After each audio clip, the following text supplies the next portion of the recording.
Good morning everyone. कैसे हैं आप सभी लोग? बढ़िया। तो आज लेकर आए हैं हम उप शास्त्री यौगिक के एनसीईआरटी के आपके कुछ क्वेश्चन हैं, वो आज अपन क्वेश्चन लगाएंगे। ठीक है। और उप शास्त्री यौगिक आपकी ये यूनिट यहीं पे समाप्त हो जाती है। ठीक है। तो आगे बढ़ते हैं, हम देखते हैं क्या है आज। सबसे पहले क्वेश्चन है, निम्नलिखित उप शास्त्री यौगिकों के सूत्र लिखिए। क्या लिखना है? सूत्र लिखिए।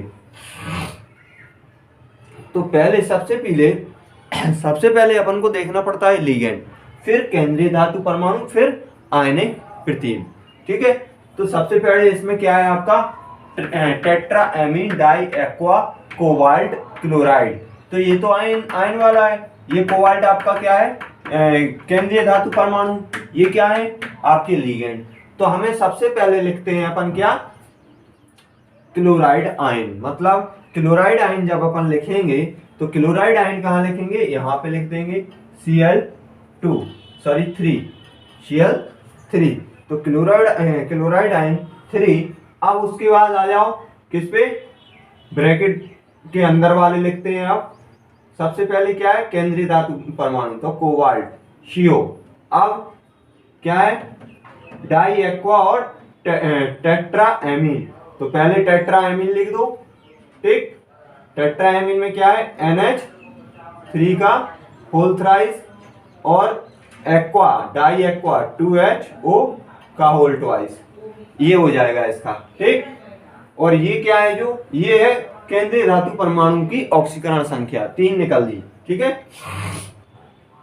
इसके बाद दूसरा पोटेशियम टेट्रासाइनो निकेलेट सेकेंड। मतलब निकेल एक क्या है? आपका केंद्रीय धातु परमाणु है। ये टेट्रासाइनो आपका लिगेंड है। ये पोटेशियम आपके आयन पृथ्वी में। ठीक। तो इसमें अपन ने क्या देख लिया? प्रति आयन में प्रति आयन आपका क्या आ जाएगा? बाहर आ जाएगा। तो हमने बाहर K2 लिख दिया। और इसके बाद आ जाओ क्या है? ये आपका निकेलेट निकेल Ni। ठीक। इसके बाद निकेलेट आपका सेकेंड आयन है। और इसके बाद क्या है? टेट्रासाइनो। टेट्रा मतलब 4, मतलब साइनो कितने हैं? Cn का होल 4। ये आ गया इसका नाम। ठीक। इसी प्रकार इसमें ट्राइस के लिए क्या लिखते हैं? एथेन टॉयल di amino chromium third chloride. ठीक है। जब तक बेटा ये प्रैक्टिस नहीं करोगे, जब तक आप लोगों को नहीं आएंगे। इनके लिए बनाओ, सीखो। ठीक है। बार बार रिपीट करके देखो। ठीक है। तो इसका कैसे आएगा बेटा? इसका देखो इधर। तो सबसे पहले क्लोराइड आयन क्या है? इसमें क्लोराइड आयन है तो क्या है? थर्ड क्लोराइड है। तो Cl3 ब्रैकेट लगा लो और ब्रैकेट के अंदर क्रोमियम ट्राइन। तो मतलब ये लिगेंड है। ये आपका क्रोमियम क्या है? Cr आपका क्या हो गया? केंद्रीय धातु परमाणु। क्या हो गया? Cr आपका केंद्रीय धातु परमाणु हो गया। और इसके लिए शॉर्ट में लिखते हैं En। कितना है? ट्राई। ठीक। थर्ड तो ट्राइन। तो ये आपके बैलेंसी हो जाएगी। ओके। इसके बाद आगे बढ़ते हैं। Ammine bromido chloro nitro and platinum. Platinum आपका क्या हो जाएगा? केंद्रीय धातु परमाणु हो जाएगा। और इसके बाद आपका हो जाएगा ये, देखो Pt एमीन NH3। अब NH3 क्या है? इसमें NH3 कितने हैं? NH3 हो गया आपका एमीन और ब्रोमो क्लोराइड। तो क्या आ जाएगा? VrCl। अब क्या बचा अपने पास? Nitro and platinum. तो इसके लिए कैसे लिख देंगे बेटा? नाइट्रो N2 और इसके लिए ब्रैकेट बंद। सही है। और ब्रैकेट लगा के माइनस आयन। इसका ये वाला फॉर्मूला आ जाएगा। ठीक। Second ion. तो इसमें केंद्रीय धातु परमाणु ये, इसका जब अपन निकालेंगे तो अपन के लिए सेकेंड ऑक्सीकरण संख्या 2 मिलेगी। अब इसके बाद इस पे आ जाएगा डाइक्लोरोविस। क्या आ जाएगा? डाइक्लोरोविस। इसके बाद प्लेटिनम फोर्थ नाइट्रेट। क्या आ जाएगा? Fourth nitrate. तो सबसे पहले क्या लिख लो? Platinum Pt। अब Pt के बाद क्या लिखना है अपन को? क्या है, डाइक्लोरो Cl2। अब क्या लिखेंगे अपन, इसके बाद आ जाओ, इसके लिए En लिखते हैं। क्या लिखते हैं, En। ये क्या है, लीगेंड है। क्या है, लीगेंड। तो ये हो गया। अब जब इतना हो गया, इसके लिए ब्रैकेट बंद कर दो। अब इसे ब्रैकेट बंद करने के बाद आ जाओ नाइट्रो NO3 और NO3 का होल ट्वाइस, ये आ जाएगा इसका।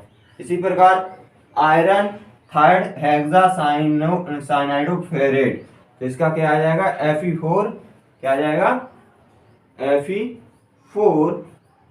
Fe4 hexacyano. ठीक है, तो हेक्सासाइनो तो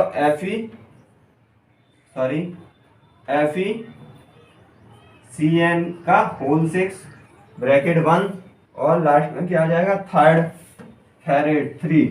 ठीक, ये आ जाएगा। इसके बाद अपन दूसरा क्वेश्चन देखते हैं। इसके बाद बेटा स्क्रीनशॉट जिनको लेना हो स्क्रीनशॉट ले लो, फटाफट दूसरा क्वेश्चन देखते हैं इसके बाद अपन। ओके, तो देखते हैं अगला क्वेश्चन क्या है आपका।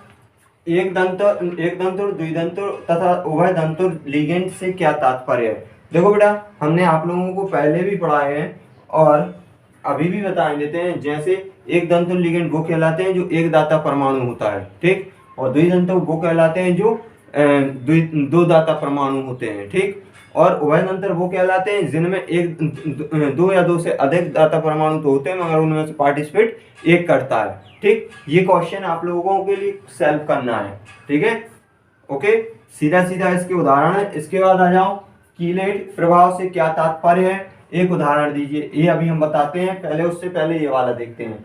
FeCN का होल 6 4 आयंस तथा Fe एक्वा 6 2+ आयन के तनु विलयनों के रंग भिन्न होते हैं।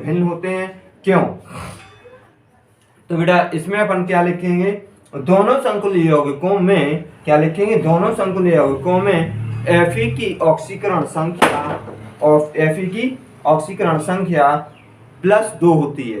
ठीक है, तथा इनके विन्यास 3D6 होते हैं। क्या होते हैं, Fe का इलेक्ट्रॉनिक विन्यास निकालोगे तो क्या निकलेगा, 3D6 होता है। अर्थात इनके आयुग्मित इलेक्ट्रॉनों, इनके पास कैसे होते हैं, 4 आयुग्मित इलेक्ट्रॉन उपस्थित होते हैं। इनके पास कैसे 4 आयुग्मित इलेक्ट्रॉन उपस्थित होते हैं। तो जब इनके पास 4 आयुग्मित इलेक्ट्रॉन उपस्थित होते हैं तो ये क्या करते हैं, दुर्बल क्षेत्र लीगेंड, क्या करते हैं, ये दुर्बल क्षेत्र लीगेंड एक्वा की उपस्थिति में, ये किसकी उपस्थिति में, एक्वा की उपस्थिति में आयुग्मित इलेक्ट्रॉनों का उपस्थिति में इलेक्ट्रॉनों का आयुग्मन कर लेते हैं। क्या कर लेते हैं, युग्मन कर लेते हैं, आयुग्मन से युग्मन कर लेते हैं। अर्थात Cn- की उपस्थिति में इलेक्ट्रॉन क्या करते हैं, साइनाइड की उपस्थिति में क्या करते हैं, ये युग्मन कर लेते हैं। ठीक है, इसके बाद ये इलेक्ट्रॉनों की संख्या क्या करते हैं, इलेक्ट्रॉनों की संख्या में अंतर के कारण, इलेक्ट्रॉनों की संख्या के अंतर के कारण इनके रंग भिन्न भिन्न होते हैं। इसके बाद अपन आते हैं कीलेट प्रभाव से क्या तात्पर्य है, किससे, कीलेट प्रभाव से क्या तात्पर्य है। तो कीलेट प्रभाव से क्या तात्पर्य है वो देखते हैं। क्या कहलाते हैं इसमें, जब द्विदंतक या बहुदंतक लिगेंड अपने से दो या दो से अधिक दाता परमाणुओं का प्रयोग एक ही धातु के साथ करते हैं। क्या करते हैं, एक ही धातुओं के साथ करते हैं। तो इस प्रकार की बनी रिंग को या इस प्रकार की इफेक्ट को क्या कहते हैं, हम कीलेट प्रभाव कहते हैं। इसका उदाहरण अगर हम देंगे, अगर हम आप लोगों को उदाहरण दें तो उदाहरण में क्या देंगे बेटा, इसमें उदाहरण में हम आपको दे रहे हैं क्लोरीन प्लेटिनम बीच में कर दो Pt, और ये देखो उपसंयोजक बॉन्ड के द्वारा ये बंध जाएंगे NH2 और NH2 और ये CH2 और ये CH2। देखो इसमें दो दाता परमाणु तो अलग अलग हैं और क्या है, एक ही के साथ जुड़ रहे हैं और ये रिंग स्ट्रक्चर का निर्माण कर रहे हैं। क्या कर रहे हैं, ये रिंग स्ट्रक्चर का निर्माण करते हैं। तो इस प्रकार के बने हुए स्ट्रक्चर को या फिर इस प्रकार के कीलेट को कीलेट प्रभाव कहते हैं। ठीक है, इसके बाद अगला क्वेश्चन है आपके लिए इसी में, अगला क्वेश्चन अपन देखते हैं इसी में कि आईयूपीएसी नेम लिखना है। क्या लिखना है अपन को?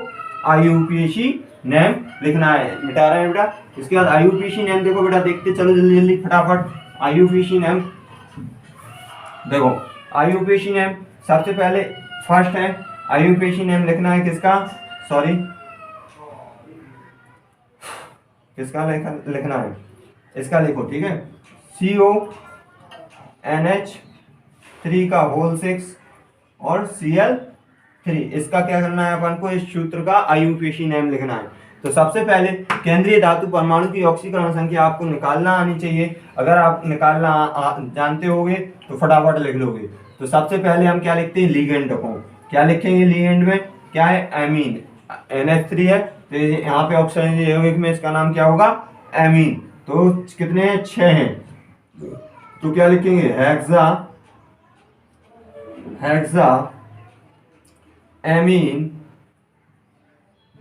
Hexa amine.